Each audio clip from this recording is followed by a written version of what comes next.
Ramon, eu vou trazer aqui dois vídeos, tá? Do Marcelo Santana, ex-executivo do Vasco. Ele que deu uma entrevista ao canal Vitrine. Deixa eu pegar aqui o canal certinho aqui, ó. Cadê o Barbaço que me mandou aqui, o Matheus Barbaço, que tem um canal lá falando do Bahia, mas esse canal que ele tem com a rapaziada lá é um canal que fala do futebol baiano como um todo. O nome do canal aqui, rapaz, vou pegar aqui ó, certinho. Deixa eu pegar aqui o nome, meu Deus do céu, cadê o nome do canal aqui, rapaz?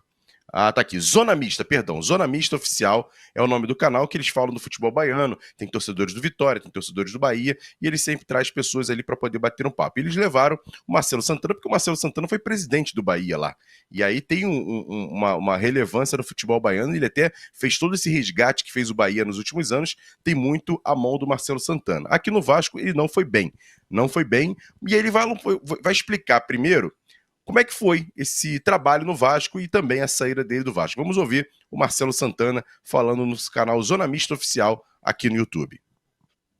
E a questão do trabalho no Vasco, sou muito grato ao presidente Pedrinho pelo convite, pela oportunidade de trabalhar no Vasco da Gama, um clube espetacular, torcida completamente apaixonada. Assim, a torcida do Vasco é piada, velho, assim, absurda positivamente falando. Maioria dos jogos que a gente jogou fora de casa era com a torcida visitante lotada. Agora é um clube extremamente político. E esse ano, no momento de turbulência, começou a ter algumas mudanças no departamento de futebol. A primeira saída do técnico Fábio Carilli, quando o Vasco era o 11º no Brasileiro. Se você pega as 22 rodadas do ano passado com as 6 desse ano, a gente tinha 28 rodadas dentro do G12 do Campeonato Brasileiro, e aí na sequência houve o meu desligamento, mas agradeço ao Vasco pela oportunidade, por ter convivido ali com a barreira do Vasco, em São Januário, os funcionários. É um clube que eu te digo assim, é um clube espetacular, tem totais condições de estar entre os principais clubes do Brasil novamente, como a torcida deseja, exige e merece. Agora eu tinha em alguns momentos alguma visão diferente. Eu acho que o Vasco tinha que ter investido mais na parte de patrimônio. Foi uma coisa que eu briguei muito, sei que isso me deu algum tipo de desgaste. Eu não acredito que somente contratação de atleta eleva o patamar de um clube. Sim. Eu acredito que um projeto esportivo vai além disso. Mas são situações normais. Talvez eu, em alguns momentos, pudesse ter sido um pouco mais duro em defender a minha posição. E se minha posição não fosse aceita, ter de repente antecipado um término de contrato, porque tem algumas situações de interferência de parte política que, embora sejam com as melhores intenções de buscar o crescimento da instituição, de buscar ser um facilitador, atrapalham os executivos. Sim. Atrapalham os executivos. E não vale só para o Vasco isso, né? Você me perguntou da minha experiência. Eu estou falando do Exatamente. Contexto que eu pude vivenciar. Então, assim, é um clube que tem a capacidade, mas em alguns aspectos eu acho que tem que percorrer um caminho diferente. Tá aí, eu até falei, você não deve ter nem visto essa entrevista, Ramone, mas vai muito ao encontro do que a gente bateu aqui, falou um pouquinho aqui nesse Bom Dia Gigante, né, Ramone? Permita-me, Emerson, amigos, eu dar uma porrada de leve no Marcelo Santana. Vai lá. Porque, visivelmente, ele não falou coisa com coisa. Sabe? Aquela fala que você tá aqui no microfone, e tá pensando no que falar. Não tem um discurso, uma fala pronta. Você está puxando pela ideia, pela cabeça alguma coisa para construir um conteúdo, construir uma fala, uma oratória. Foi exatamente o que eu percebi. Tanto que ele se contradiz em vários momentos dessa curta fala. Vou pegar um exemplo maior. Ele chega e diz que falou várias vezes ao Pedrinho de pensar mais em investimento patrimonial e menos em investimento de jogador. Porra, o que é o estádio? O que é a melhora do CT? Não é patrimônio? É patrimônio. CT não é jogador. Estádio não é jogador. Então, só nisso ele já se contradiz rapidamente. Eu não me lembro, e aí, Emerson, você que está bem dentro do Vasco, junto com todo o AV, podem detalhar melhor do que eu, mas eu não me lembro de uma gestão como a do Pedrinho, e olha que sou crítico, muito crítico ao Pedrinho, eu não me lembro de uma gestão que fez tantos investimentos e tanto foco no patrimônio como a gestão Pedrinho fez hoje. Então, assim, eu inclusive tem muito vascaíno que critica a gestão Pedrinho pela falta de investimento no futebol, pela falta de investimento em jogador. Então, peraí, é muito, se contradiz muito.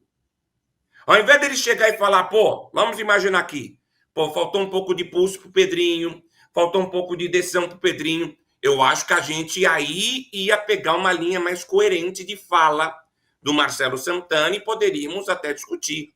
Mas nesse caso não cabe discussão. Visivelmente, ele quis se contradizer. E visivelmente ele saiu chateado. Também não vamos ser aqui Madre Teresa de Calcutá. Não, eu adoro. Não. Ele saiu atritado, saiu chateado, sim.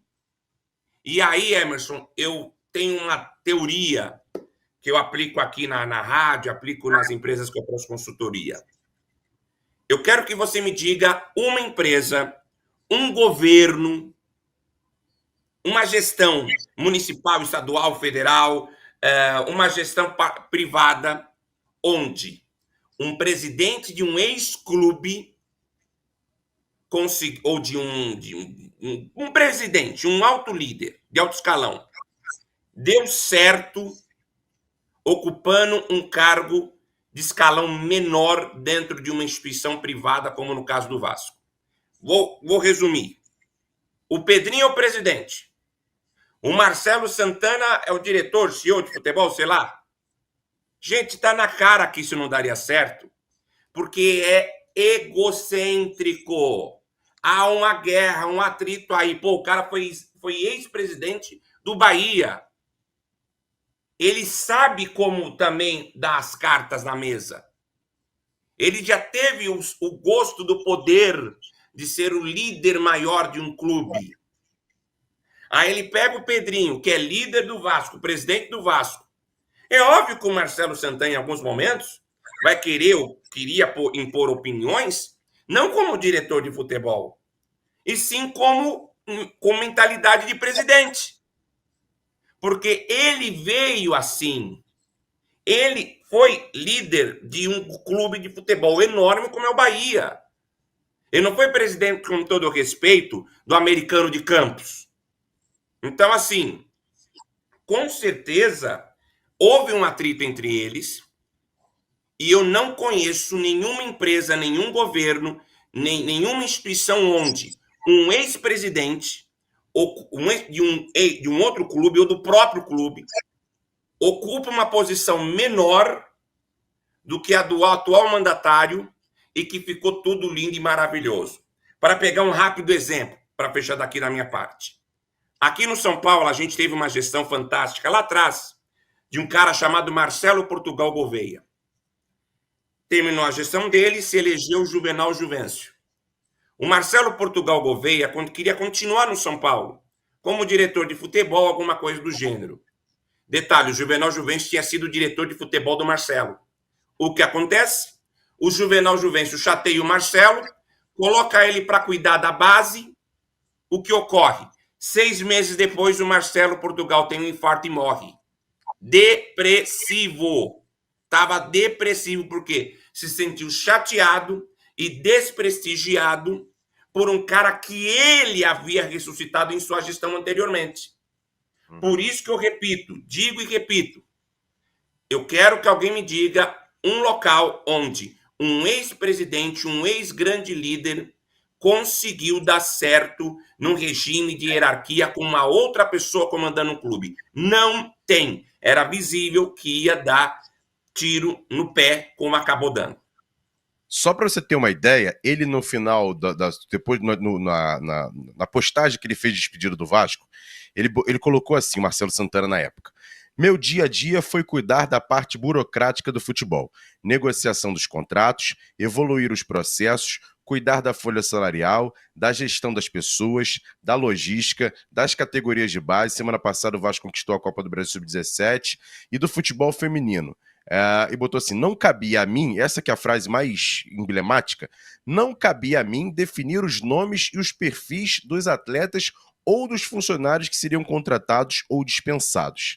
Em cima dessa postagem, o Barbaço também perguntou para ele que ele poderia explicar essa frase, porque ele era o executivo de futebol. E a gente vê hoje, por exemplo, o português Admar Lopes tendo esse trabalho e fez para mim um trabalho muito bom nessa janela de transferência. Olha que sem grana conseguiu trazer jogadores importantes.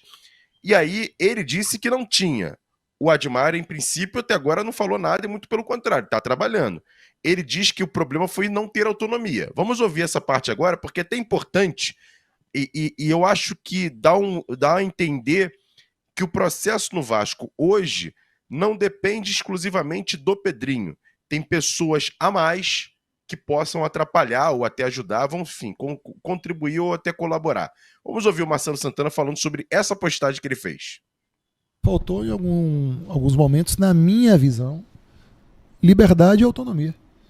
Participei, opinei de vários nomes, mas em algumas situações que eu te pontuei, a busca por um respaldo social interfere no trabalho dos executivos. Os executivos às vezes viram executores. Não queria nem me alongar muito nessa resposta para não gerar algum desgaste e tudo, não é o meu perfil. Pontuei porque eu assumo os meus erros. Assumir os erros dos outros muitas vezes é chato. Não digo que eu não errei. Repito, eu assumo os meus erros. E posso dar um exemplo, só para ilustrar um exemplo de um jogador positivo dessa questão da interferência. O Nuno Moreira, ele estava negociado na primeira semana de janeiro para a gente contratar. E aí, por uma interferência, que não foi do departamento de futebol, o Vasco partiu para a contratação do Bruma. Depois partiu para a contratação do Brian Rodrigues. E no final a gente no final a gente voltou e contratou realmente o Nuno Moreira. O Nuno Moreira era um nome aprovado pelo departamento de futebol. Foi uma sugestão do Felipe Jorge, Felipe Maestro, um jogador que tem performado muito bem, mas que por uma interferência externa a gente demorou de contratar esse jogador por mais de um mês. Então é isso que eu pontuo. Repito, não quero ficar me alongando nisso. Prefiro assumir a responsabilidade da parte que me cabe. Citei alguns jogadores que eu achava que poderiam contribuir. Em alguns a gente não teve sucesso na negociação, que é normal. Outros não me foi autorizado a avançar pela sinalização que não seria o perfil de um jogador para atuar no Vasco. Acho isso normal dentro de um ambiente de trabalho, mas eu digo que na minha chegada ao Vasco eu tinha muito mais respaldo do que na minha saída, apesar de a gente ter terminado o ano, no meu entender, respeitando o momento do Vasco de uma maneira positiva. Tá aí, essa explicação do Marcelo Santana. Eu vejo a galera aqui no chat, ficam levantando defunto. Eu acho que é importante a gente entender o processo, porque a primeira vez que ele falou depois da saída do Vasco, é importante a gente trazer esse depoimento, até pra gente entender algumas situações que vêm acontecendo. Talvez, por exemplo, tem que ouvir o lado do Vasco agora para poder se pronunciar, porque o Vasco agora não se pronunciou em relação a essa entrevista que ele deu. Então a gente está trazendo aqui justamente para o torcedor entender todo o processo. Será que é bem assim que ele falou? O Ramone, por exemplo, que faz uma leitura muito importante de pessoa, ele levantou uma tese aqui que é importante. Você vê que percebe claramente que ele não está falando ali de uma maneira normal, tranquila, natural. Ele está escolhendo as palavras para falar. Então isso também é um detalhe que a gente também tem que levar em consideração. Mas ele aponta, por exemplo, que teve situações, por exemplo, do Nuno, que não foi o departamento de futebol que demorou a contratar o Nuno. Foi uma questão externa, uma questão extra departamento de futebol, que impediu essa contratação, que depois levantou outros dois nomes que não conseguiu, aí voltaram na primeira situação que é o Nuno. Ou seja, demorou mais de um mês para contratar o jogador que está performando. Então, assim, esses detalhes a gente tem que trazer e tem que debater, né, Hermone? Não tem jeito. Não, tem que debater até para não se cometer de novo a cagada de colocar um ex-presidente de um clube para um cargo de diretor de futebol, porra. Porque, de novo, é nítido que a fala dele e a postura dele é como se ele fosse o presidente do Vasco, só que ele estava como diretor de futebol. Porque eu quero perguntar para o Marcelo Santana. Marcelo, na época que você foi presidente do Bahia, a sua diretoria de futebol tinha autonomia? Eu duvido. Nasce cabelo em mim. Nenhuma diretoria de futebol em qualquer clube do Brasil, nem no Palmeiras, nem no Flamengo, em nenhum local tem autonomia de contratar e demitir, porque tem que passar pela caneta do presidente, é um regime presidencialista. Se contrata mal, quem vai ser metralhado é o presidente. O presidente vai ser metralhado primeiro, porque contratou mal, e segundo, porque mantém aquele diretor de futebol. Eu pego de novo exemplo aqui no São Paulo. O Casares é metralhado porque contrata mal e mantém uma porcaria de diretor de futebol chamado Carlos Belmonte. Então, nenhuma, gente. Isso é outro, de novo, visivelmente o Marcelo Santana está falando com cabeça de presidente, sendo que ele nunca se encaixou e se enquadrou no cargo de diretor de futebol. Ele nunca, na minha visão, depois dessas falas, ele nunca se sentiu diretor de futebol. Ele foi para o cargo de diretor de futebol com cabeça de presidente. Então, essa cagada, nunca mais o Vasco pode cometer. Pegar um ex-presidente para ser o diretor de futebol. Aí você vai falar, mas Ramone, vamos aqui, por exemplo, um CEO do clube. Eu sou presidente, o Ramone aqui é presidente. Eu vou contratar um CEO para o clube. Ou seja, diferente. Uma coisa é ser diretor de futebol, outra coisa é você ser CEO do clube como um todo. Futebol, bote, a natação, CT, estádio, cacete. Perceba, hierarquicamente é diferente. O presidente, nesse caso, só receberia informação e o CEO teria o controle de tudo. O Marcelo Santana não era o CEO. Ele não tinha o controle de tudo. Ele só comandava o futebol. Então, é nítido, notório isso. O Vasco não pode cometer esse erro. Não pode mais cometer esse erro. Eu tenho certeza que o Pedrinho não vai dar mais tiro no pé. E, de novo, você trouxe o exemplo do Adimar Lopes, Emerson, para fechar aqui. Olha como é a postura do Adimar Lopes. É muito diferente do Marcelo Santana, porque o Adimar é gestor de futebol. O Adimar é diretor de futebol. Ele não está com cabeça de presidente, ele não está com cabeça de alto líder, não. Ele sabe respeitar a hierarquia. Ele não finge respeitar, ele sabe respeitar. Por isso que o discurso é diferente, a visão é diferente, a maneira de se portar é diferente. O Adimar não fica buscando palavras. O Adimar fala aquilo que ele tem de conhecimento mesmo. Então, acho que essas diferenças o torcedor lúdico precisa saber.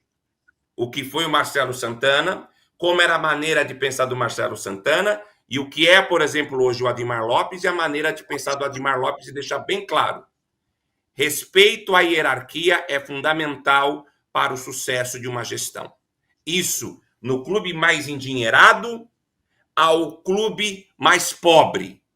Não pode se ter vaidade. Não pode se ter vaidade. É isso que eu digo, e eu tenho certeza que o Pedrinho está levando isso como ensinamento. O Marcelo Santana foi um puta de um tiro no pé. Perfeito, cara, é isso. E aí, isso também é importante, ô Ramone, como você trouxe agora, porque quando você, logicamente, e isso para mim é uma das maiores críticas, pelo menos para mim em relação à diretoria, e não é uma crítica, eu acho que a palavra crítica parece pesado, não é o detalhe. Logicamente que são fatos. O Pedrinho, como a sua gestão, principalmente o Pedrinho em si como presidente, a gente coloca o nome dele, eu já falei isso aqui algumas vezes no canal, porque como chegou agora, como não teve um processo para poder... Por exemplo, o Pedrinho não trabalhou no Vasco como diretor de futebol, como, enfim, como executivo, ele já foi para o cargo de presidente, então iria errar em vários erros. E aprender com os erros é importante. Então a gente trazer os erros aqui para dizer o seguinte, olha, isso aqui não deve mais acontecer. Isso também é positivo. Até quando você erra e você aprende, isso é positivo para a vida, não é só para a questão de ser presidente, para a vida. E um outro detalhe que eu sempre falava isso aqui no canal, eu falava, Pedrinho, eu até brincava assim, Pedrinho, abre o olho, porque quando acontecer alguma coisa errada na sua gestão, o que vai acontecer no futuro? A gestão Pedrinho fez isso de errado, e talvez não tenha sido nem ele, talvez tenha sido um funcionário, mas fica a marca para o presidente, como você falou, se tem uma hierarquia, se tem um processo sendo feito, quem vai ganhar os louros e também as críticas vai ser o nome que é colocado lá no pedestal, que é o presidente, não é isso, Ramone? Sem dúvida, por isso que eu coloco essa tese, porque, de novo, eu vejo que hoje o Vasco está caminhando para uma linha de profissionalização das mais interessantes. É uma profissionalização no futebol. Existe um Felipe da vida, existe ainda que tem que ser corrigido, existe. Mas você vê que já há um caminho administrativo profissional no departamento jurídico, no departamento financeiro, agora no departamento de futebol, na base, não é mais aquele tiozão pançudo que comanda a base, é um cara que tem entendimento. O que o Pedrinho não pode errar é, de novo, não, o cara foi ex-presidente do América. Não. Quer ver um detalhe, Ramon? Alguns torcedores do Vasco falam assim, pô, por que o Vasco não contrata, por exemplo, Bandeira de Melo para ser diretor de futebol? Não dá, cara, não dá, esquece. Além de ser o presidente do futebol, pô. Se ele fosse o CEO, não, ele é o CEO, ele manda realmente em tudo. O presidente vai ser a rainha, vamos lá, gente.